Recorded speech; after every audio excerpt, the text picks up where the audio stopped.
So compared to a year ago, I would say unsheltered homelessness is not getting any better. We've definitely seen an increase in the friends that we're serving. So families, yes, have increased. The older adults, yes, have increased.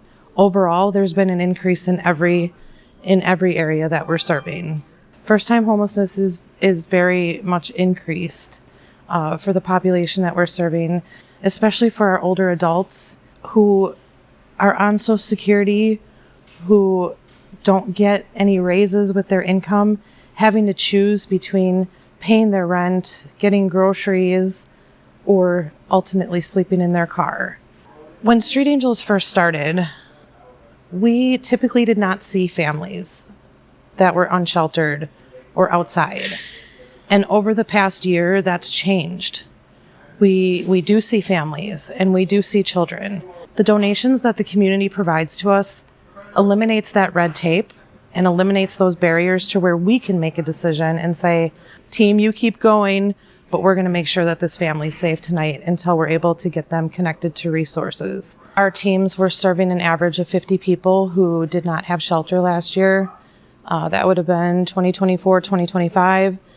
Compared to this year, 2025, 2026, we're seeing over 100 people each night. We know that warming rooms are at capacity.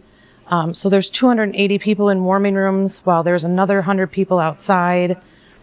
I was with people that I was transporting to the warming room. And earlier that day, I heard a news conference say nobody's going to be turned away. And when I got there to drop off our friends to have a safe place to stay, we were turned away. They were at capacity. There is not a single shelter in Milwaukee that anyone, woman, man, family, can just walk into and say, I'm homeless, I need somewhere to stay. There's not a single place that will say, you can stay here. There's a process. It's not something that I often talk about because I know that the system is backlogged and I know how much it takes to save lives, but we failed in that moment. So, yeah, it's not easy. It's not easy to leave people knowing that the next time we come back, they may not be alive. What people may not understand about getting permanent supportive housing is that a person needs to be documented homeless. And not only do they need to be documented homeless, it needs to be for a year or longer. But actually obtaining housing takes anywhere from 6 months to 3 years. The biggest bottleneck in the system would be not enough affordable, safe housing for people to move into. So the shelter system stays backed up. People aren't able to move out of there as quickly as a shelter should. So that creates bottlenecks from people moving from the street into shelter to move to housing. From the city, county, and other nonprofits, there has been an increased amount of collaboration. How do we all work together and not be so siloed? Because at the end of the day, it's not about Street Angels. It's not about other organizations. It is about the people that we're serving and how do we serve them best.